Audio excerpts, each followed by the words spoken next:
Baru, Solyu Intense Lip Stain. Warna intens, tahan hingga 12 jam. Beli sekarang. Ya pemirsa, meskipun indeks harga saham gabungan kembali mengalami tekanan dipimpin oleh saham-saham blue chips dari perbankan, tentunya ada emiten-emiten yang tetap cuan di tanggal cantik kemarin 12-12 pemirsa ya.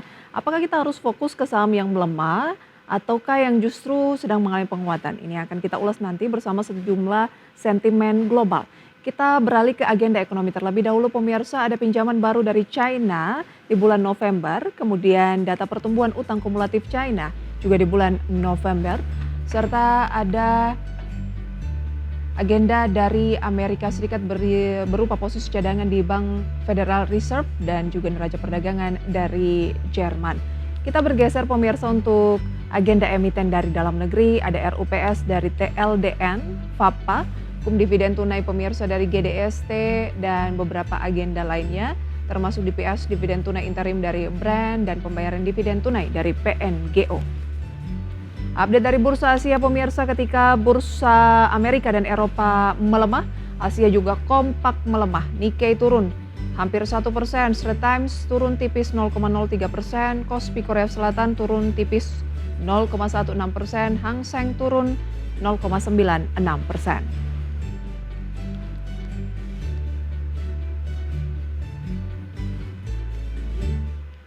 Kita akan berbincang pada pagi hari ini di Market Bus bersama dengan Mas Henry Widiantoro, investment spesialis Erdika Elite Sekuritas. Selamat pagi, apa kabar Mas Henry?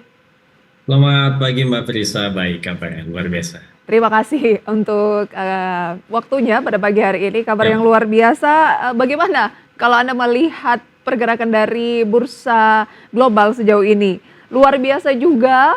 Atau bagaimana, meskipun sedang melemah, Amerika, Eropa, Asia kompak sedang berada di teritori negatif? Ya, menurut saya sih luar biasa juga, luar biasa buat momentum profit takingnya. Oh ya. Jadi kita lihat mungkin hari ini Jumat ya, mostly market global dan regional akan cenderung profit taking. Ini hari Jumat di mana kita lihat market US dan sebagainya udah rally menguat signifikan, kurang lebih hampir 3 pekan ini, bahkan Nasdaq juga hampir all time high menjelang putusan The Fed yang kemungkinan besar bakal diturunkan dari sisi interest rate-nya ya. Oleh karena itu kenaikan yang sudah signifikan terjadi selama 3 pekan terakhir ini menurut saya adalah bagian dari momentum untuk terjadi aksi profit taking sih di pergerakan market secara keseluruhan. Baik. Hal yang wajar ketika terjadi aksi profit taking karena penguatan yang juga sudah cukup signifikan. Misalnya dari Nasdaq yang sudah tembus 20 ribuan, kemudian juga dari Eropa sempat rekor begitu ya. Baik, sedikit bergeser ke Eropa, dampak dari pasca Bank Sentral Eropa yang akhirnya memutuskan untuk memangkas suku bunga mendahului dari The Fed ya, 25 basis point. Memang sudah sesuai ekspektasi, tapi cukup wajar juga ya ketika momen ini dijadikan kesempatan untuk profit taking, dan dampaknya untuk bursa global lainnya termasuk Indonesia itu nanti akan seperti apa dengan pemangkasan suku bunga ECB? Oke, pemangkasan suku bunga ECB ya. Problem di Eropa sebelumnya itu kan masalah inflasi yang cenderung tinggi, daya beli yang cenderung rendah juga di situ kan ya. Ketika suku bunga dipangkas di sana ya, pengaruh ke market global sebenarnya ini likuiditas mungkin bakal lari, tapi overall industri manufacture bisnis di Eropa harusnya bisa berjalan lagi di situ dan produktivitasnya lebih tinggi. Ini harapan dari pemerintah di Eropa itu sendiri. Nah, kalau kita lihat gimana dampaknya ke market regional dan Indonesia ya, untuk Indonesia harusnya juga ini jadi hal yang bagus juga ya. Ini sesuai dengan tren pergerakan dari bank sentral masing-masing negara yang mana memang cenderungnya untuk memangkas suku bunganya sehingga kebijakan ekonominya cenderung lebih longgar di tengah tantangan geopolitik yang kurang begitu baik-baik aja saat ini sih. Baik, melihat ECB yang memangkas suku bunga sebelum pertemuan dari The Fed pada 18 Desember mendatang atau pekan depan begitu, yang diproyeksi juga 95% market saat ini konsensusnya adalah jadi pemotongan suku bunga juga dari The Fed 25 basis point. Berarti agak ini ya, makin meyakinkan ya bahwa The Fed pasti memangkas suku bunga. Nah, bagaimana dengan bursa kita yang kemarin melemahnya itu dipimpin oleh saham-saham yang memang cukup sensitif dengan suku bunga seperti perbankan? Nah, kalau kita lihat ya di Indonesia ketika interest rate diturunkan ya, Saya rasa saham-saham sektor properti harusnya punya apa namanya Kans. hal yang bagus di situ, punya kesempatan yang bagus untuk mengalami rebound di situ ya. Karena seperti kita ketahui bahwasanya perbankan cenderung melemah kemarin itu lebih dikarenakan karena memang asing yang net sell terus-terusan di Hmm. situ kan, bukan sebatas profit taking dari investor lokalnya. Tapi juga karena memang asing juga nampaknya belum cukup yakin di market Indonesia, terutama di sektor perbankannya, sehingga wajar aja harus profit taking.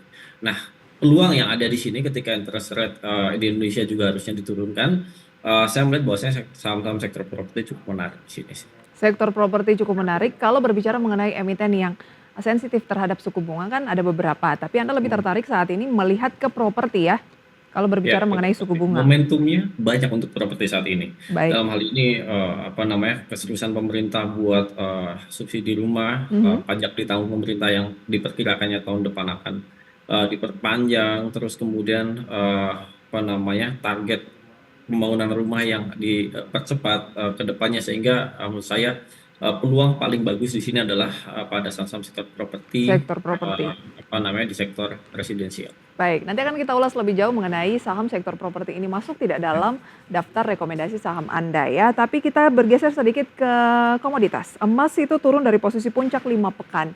Kalau berbicara mengenai komoditas, Anda lebih tertarik ke komoditas yang bergerak di bidang apa? Dan apakah sejauh ini jelang akhir tahun dan awal tahun, komoditas ini menarik diperhatikan selain tadi properti?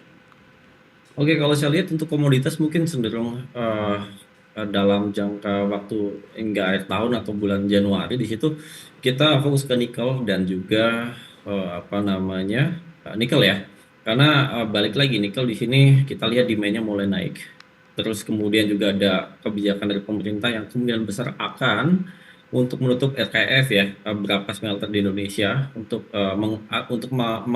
mengantisipasi supply yang berlebihan di situ. Sehingga saya rasa komoditas nikel yang mana baik dari saham maupun komoditas yang udah di posisi bottom harusnya cukup menarik juga. Baik. Selain nikel saya lihat juga oil, namun oil ini cenderung sangat volatile ya. Mhm. Tapi trennya saya lihat ketika OPEC apa namanya mempertahankan untuk tidak memangkas produksi minyaknya, ada kesempatan juga untuk saham-saham sektor minyak mentah di sini akan bergerak juga. Nah, saham-saham yang terkait dengan nikel, kemudian oil yang menurut Anda paling memiliki kans, lebih ke saham apa? Kalau kita lihat ya, saham yang base nikelnya di sini, saya lihat di sini ada Inco. Inco. Inco di harga saat ini cenderung relatif murah ya. Namun Inco di sini cenderung bergeraknya agak lambat. Terus kemudian prioritas kedua adalah Antam ya. Antam di sini selepas dia itu memang punya revenue stream dari emas, saya lihat di sini Antam juga punya revenue stream dari nikel yang jumlahnya cukup besar, sehingga menarik juga. Mengingat harga Antam yang saat ini cenderung udah di bottom, udah di bawah ya. Momentum technical rebound dari 200 menurut saya itu ada untuk Antam. Jadi lebih menarik Antam atau Inco? Kalau saya lihat dari sisi harga ya dan momentum yang ada ke Antam sih Mbak. Antam ya. Baik, kita bahas sedikit mengenai Antam. Antam ini strategi buy-nya sebaiknya seperti apa? Apakah kita buy on weakness dulu atau langsung bisa Yes. masuk saja, Mas Henry? Kalau saya lihat ya, ini pergerakan Antam sebenarnya menarik. Bergerak pada fase uptrend ini berbalik dari sebelumnya downtrend ke uptrend di sini. Terlihat di atas EMA 20, 50 dan 200. Nah, namun penguatan yang terjadi selama seminggu 2 minggu terakhir ini cenderung cukup kuat, cukup signifikan, belum ada technical correction. Saya rasa strategi yang digunakan untuk Antam cenderung untuk buy on weakness atau buy on breakout, karena dalam waktu 2 hari 3 hari ini Antam bergerak konsolidasi saja pada range saat ini ya. Oke, kita buy di range level berapa dan ada target ke posisi berapa? Kalau kita lihat sebenarnya dari perspektif teknikal, saya melihat ada range buy DMA 50-nya ini agak jauh di level 1540 ya. Ini level buy on weakness range bawahnya. Namun kalau misalnya konsolidasi saja tidak ke arah level tersebut, saya lihat di sini di level buy range selanjutnya adalah 1480 hingga level 116 sih. Baik, Cukup ada bagus. peluang 16 untuk Antam begitu ya. Yap. Nanti akan kita ulas lebih lengkap mengenai rekomendasi saham pilihan selain Antam apa saja pemirsa, adakah sektor properti atau komoditas yang lainnya atau sektor lain ya Mas Henry. Usai jeda Yap. tetaplah bersama kami dalam Market Buzz.